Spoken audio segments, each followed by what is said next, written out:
중보자 예수 그리스도는 성도들에게 있어서 오직 성도들만을 위하는 변호사, 변호인 그런 의미를 갖기도 합니다.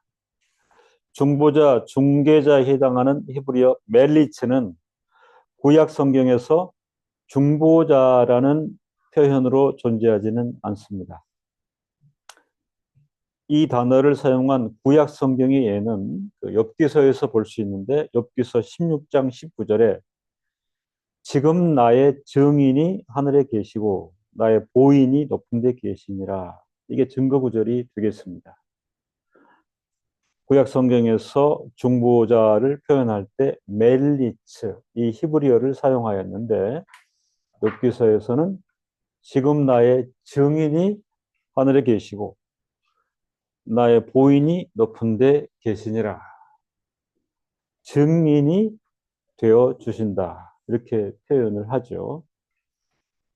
그 독일어의 안발트라고 했는데 그 선한 신뢰할 만한 그 변호인은 또 의뢰할 수 있고 의뢰할 수 있고 그리고 어, 의뢰인의 입장에서는 그를 신뢰하고 믿을 때에 변호사가 선하고 최선을 다한다라고 할 때는 어떤 그 증인이 되어줄 수 있고 믿고 그 의뢰하는 자가 되어줄 수도 있다. 이런 그 표현들인 것입니다.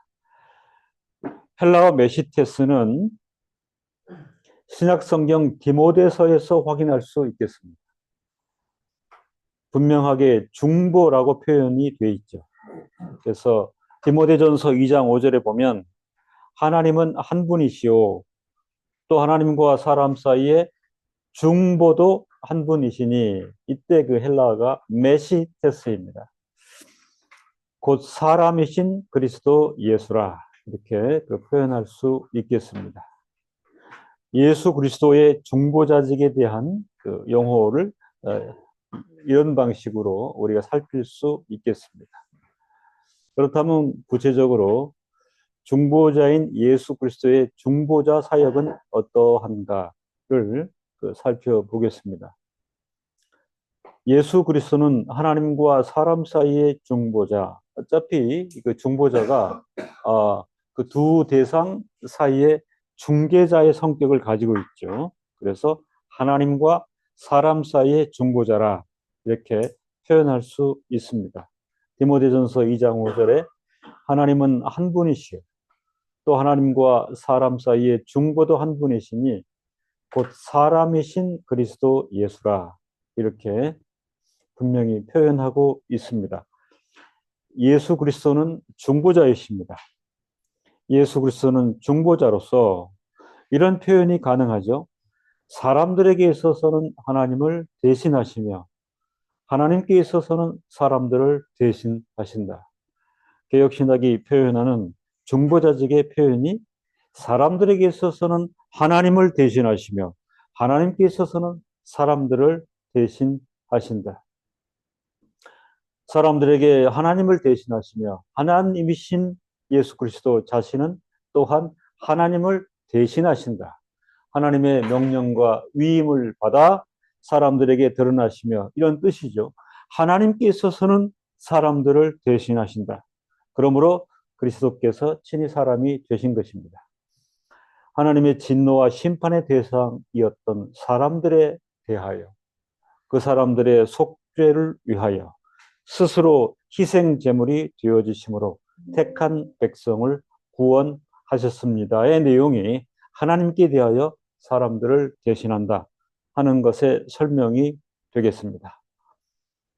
사람들에게 있어서 하나님을 대신하시며 하나님께 있어서는 사람들을 대신하심으로 완벽하게 중보의 사역을 이루어 내셨습니다. 히브리서 9장 15절에 이를 인하여 그는 새 언약의 중보니 이는 첫 언약 때에 범한 죄를 속하려고 죽으사 부르심을 입은 자로 하여금 영원한 기업의 약속을 얻게 하려 하심이니라. 새 언약, 새 언약 이렇게 표현하죠. 그러면 이제 그 다른 쪽에 옛 언약이 있겠죠. 이 옛 언약을 그 히브리서 기자는 첫 언약 이렇게 표현하고 있습니다. 첫 언약 때에 죄를 범하였다. 첫 언약, 우리가 상징적으로 첫 언약을 그 표명할 때는 첫 사람 아담을 생각해 봅니다. 첫 사람 아담, 둘째 사람 그리스도. 그리고 이것이 새 언약의 중보라 그랬죠. 새 언약의 중보. 첫 언약도 있습니다. 첫 사람 아담과 맺은 소위 아담 언약입니다. 그런데 이 아담 언약은 아담의 범죄로 파기되고 인생 그리고 그 뒤 오고 오는 인류 전체는 진노와 형벌에 직면하게 되었습니다. 이게 첫 언약 때에 범한 죄와 인류 전체에 들이운 죄와 죄책의 상황인 것입니다. 이 첫 언약 때 범한 죄를 속하려고 주구사 부르심을 입은 자로 하여금 영원한 기업의 약속을 얻게 하려 하심이니라. 히브리서 8장 6절에 그러나 이제 그가 더 아름다운 직분을 얻으셨으니 이는 더 좋은 약속으로 세우신 이것이 은혜 언약이요 생명 언약이 되겠습니다. 더 좋은 약속으로 세우신 더 좋은 언약의 중보시라. 중보자가 되셨다. 생명의 중보로서 예수 그리스도는 스스로에 대해 언급하였습니다.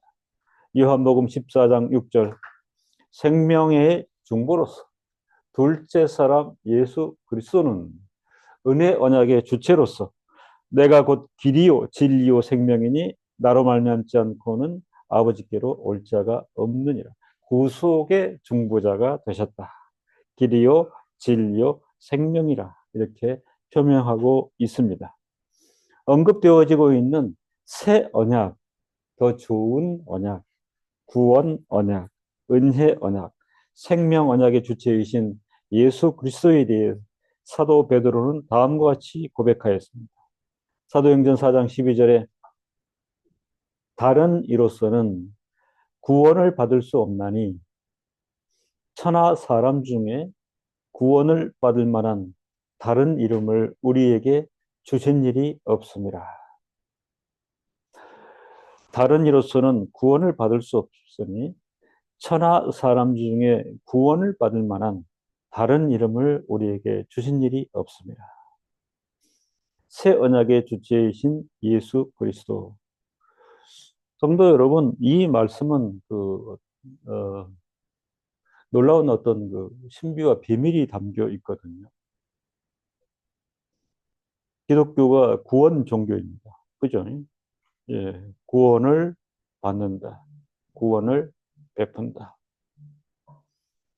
그런데 천하 사람 중에 구원을 받을 만한 다른 이름을 우리에게 주신 일이 없다. 그리고 요한복음 14장 6절에 내가 곧 길이요 진리요 생명이니 나로 말미암지 않고는 아버지께로 올 자가 없느니라. 그 성육신하신 예수 그리스도가 사람의 모습으로 대중 앞에서 이렇게 언급하는 것입니다. 내가 유일한 구속의 중보자가 되고 길이요 진리요 생명이니 나로 말미암지 않고는 아버지께로 올 자가 없느니라. 올 자가 인자가 사람이 없느니라. 이 말씀을 보면 그 세상에 이제 그 종교들이 많고 그죠? 종교들이 많고 뭐 어떻게 하면 뭐 구원을 받는다더라 이렇게 할 때 그 일단 그 안 보이는 존재 그죠? 안 보이는 존재 그리고 어떤 물체 어떤 기운 이런 거는 무조건 거짓말인 것입니다. 그죠? 그건 거짓말이에요. 안 보이는 신, 예, 뭐, 그 다음에 뭐, 가상의 뭐에 대해서 나아가 구원을 받는다. 성경의 원리에 따르면 그건 그 자체로 성립되지 않아요. 천하 사람 중에 구원을 받을 만한 다른 이름을 우리에게 주신 일이 없습니다. 사람으로 육체로 나타나신 예수 그리스도의 희생, 그의 존재와 사역 외에는 구원을 이룰 어떤 다른 대상도 허락하지 않았습니다. 명명백백한 거예요. 그죠? 그 뭐 나무, 뭐 먼지, 보이지 않는 뭐 우주의 신, 이거는 1차 탈락입니다. 구원과는 전혀 관계없는 거예요. 그런 허황됨은. 두 번째, 거기에 이제 뭐 인간이 등장할 수 있죠. 그죠? 예. 그 러시아의 무슨 뭐 제상, 예? 우리의 뭐 문모씨. 여기서 지금 원천 봉쇄를 하고 있습니다. 천하 사람 중에 구원을 받을 만한 다른 이름을 우리에게 주신 일이 없다. 김모씨 아닙니다. 이미 성경은 명명백백히 다른 이로서는 구원을 받을 수 없나니 천하 사람 중에 구원을 받을 만한 다른 이름을 우리에게 주신 일이 없습니다. 성경이 스스로 증거하고 있습니다. 더 좋은 언약, 구원 언약, 은혜 언약, 생명 언약의 주체는 오직 예수 그리스도 한 분이시라. 이렇게 증거하고 있습니다.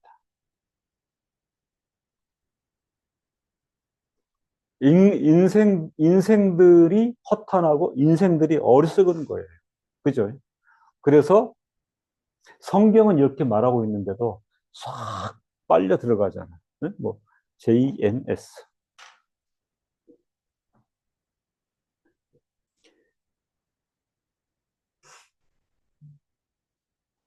죄와 죄촉으로부터 구원을 받아야 되는 인생의 조건과 상황에서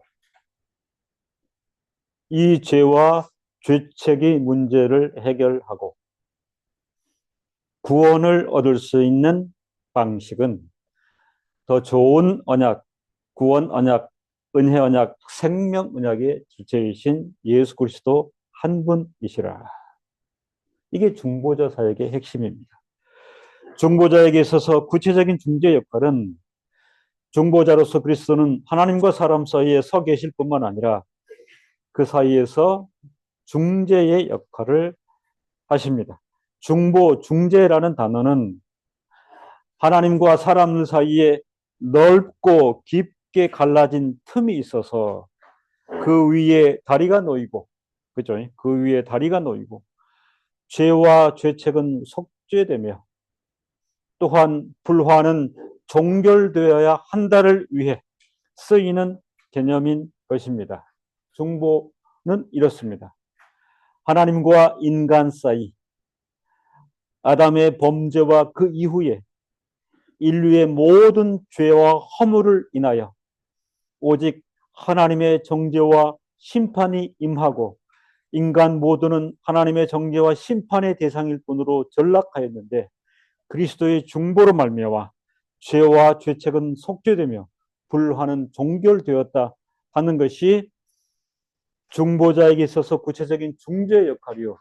기독교, 즉 구원 종교인 기독교 종교의 핵심 교리가 되는 것입니다.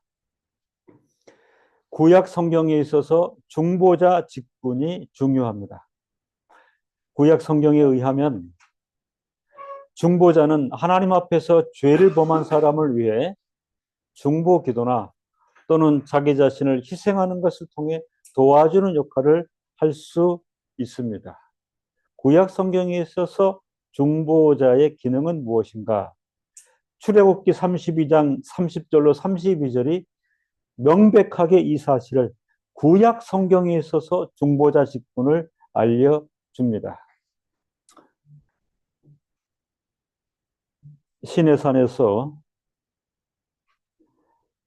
여호와로부터 불리움을 받고 시내 산정에 올라가 여호와께서 주시는 증거판 둘을 여호와로부터 받고 내려올 모세. 이미 이스라엘 백성들에게 충분히 알리고 광고했음에도 불구하고 이 모세가 더디게 내려옴을 보자 이스라엘 백성들이 금송아지를 만들어 수호신을 삼는 천인공노할 일들을 벌이자. 이 이스라엘 백성들에 대해서 이튿날 모세가 백성에게 이르되 너희가 큰 죄를 범하였도다. 상상 못할 큰 죄를 범하는 것이. 내가 이제 여호와께로 올라가노니 혹 너희의 죄를 속할까 하노라 하고 여호와께로 다시 나아가 여짜오되. 모세의 그 역할이 있습니다. 그죠? 큰 죄를 범한 이스라엘을 대신하여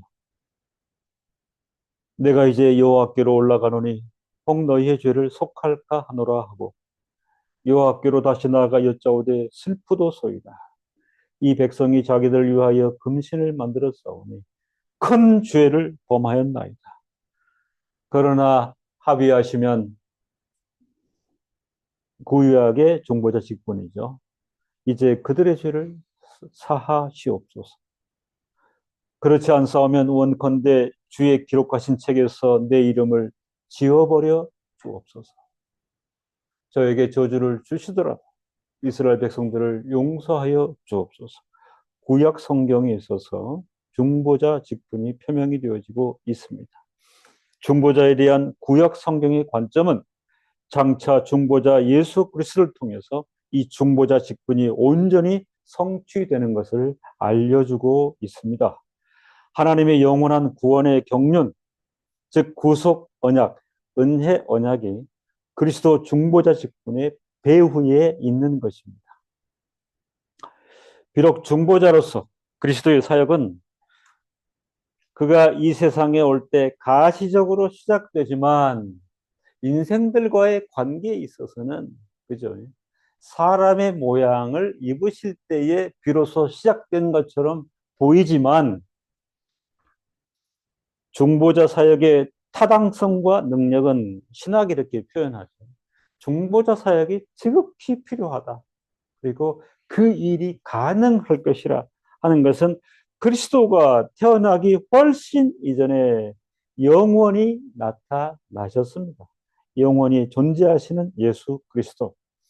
교회는 이 사안을 신앙 고백으로 표현하였습니다. 1618년에 네덜란드 개혁교회가 주도하여 칼빈주의의 근거에 작성된 신앙 고백, 도르트 신조. 우리 교회에서 그 자란 그 청소년들은 아주 깊숙하게 이 사안들을 같이 공부를 했습니다. 1장 7항에 교회는 중보자와 선택받은 사람들의 머리와 구원의 기초가 되게 하려고 하나님이 그분의 유일무이한 아들을 주셨다. 이렇게 표현했는데 이 내용에 조금 첨언하면 택한 백성의 선택과 구원을 위해 하나님께서 이미 영원 전에 그리스도의 존재를 경륜으로 가지고 계셨다. 이것이 중보자 사역의 타당성과 능력은 그리스도가 태어나시기 이전에 이미 영원적으로 드러나신 것이라 이런 표현을 할 수 있습니다. 66권 전 성경의 내용, 개혁자들의 교리, 신앙 고백서들의 천명을 통하여 중보자라는 용어가 예수 그리스도의 위치와 사역의 특성을 묘사하는데 가장 적합하다는 것을 알았습니다. 중보자가 계시지 않았더라면 인생들이 하나님께 나아갈 수 없습니다. 하나님께서도 인생들을 거부하십니다. 중보자로서 그리스도께서 자신을 희생하여 죽기까지 순종하셨기에 그러므로 구속 언약을 완성하셨기에 성도가 하나님께 나아가고 그 막힌 담이 허물어지고 하나님의 진노와 심판으로부터 구원 생명을 얻게 되는 것입니다. 그래서 우리가 마땅히 그리스도를 알고 제대로 경배하는 삶을 살아가야 할 것입니다. 사실은 이 그리스도의 그 고난과 그리스도의 사심, 그리고 그리스도의 죽으심, 이 일을 통하여 구속 언약이 완성이 되어지고 죄와 심판으로 영원히 멸절됨을 당할 인생, 생명을 얻고 영생을 얻게 되었다.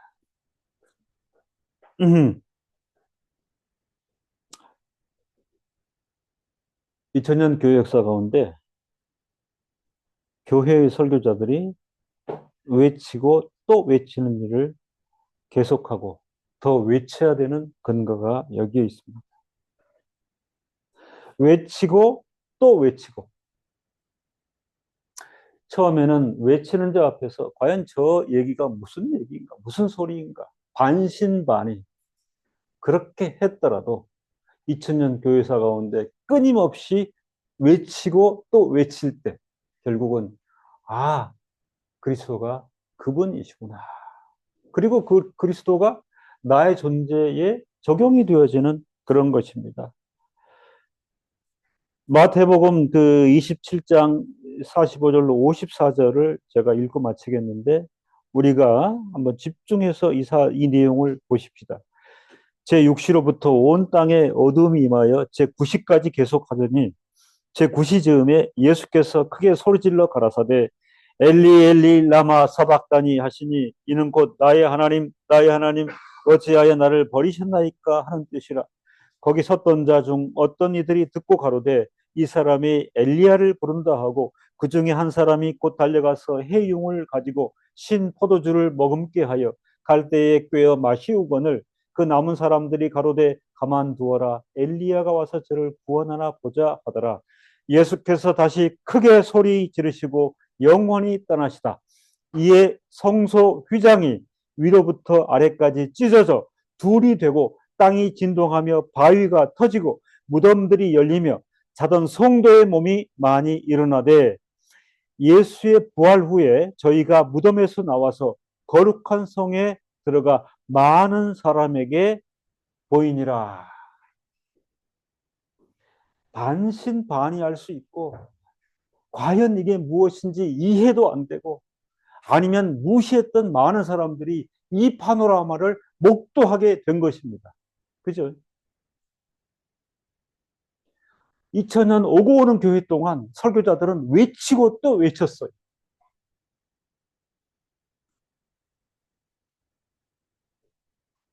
(54절) 백부장과 및 함께 예수를 지키던 자들이 인생들이 지진과 그 되는 일들을 보고 심히 두려워하여 가로되.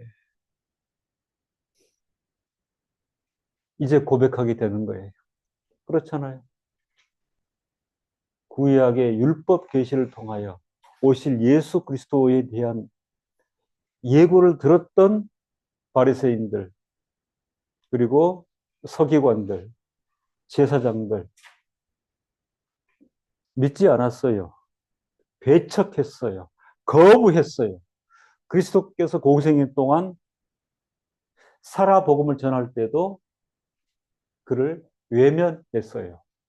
그런데 이 파노라마 앞에서 드디어 비로소 백부장과 및 함께 예수를 지키던 자들이 지진과 그 되는 일들을 보고 심히 두려워하여 가로되 이는 진실로 하나님의 아들이었도다 하더라. 돌아가시고 세상이 진동하고 부활의 성도들이 무덤에서 나오고 예수 그리스도의 부활이 파노라마로 펼쳐지자 진실로 이분이 그분이었습니다.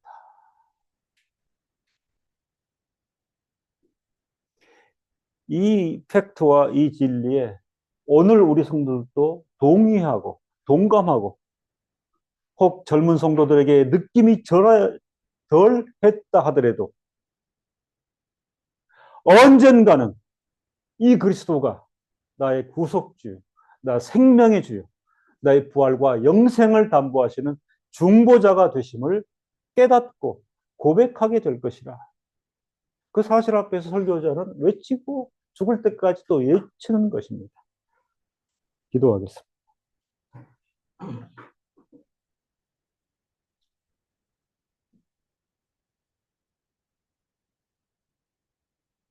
주의 허물로 룩진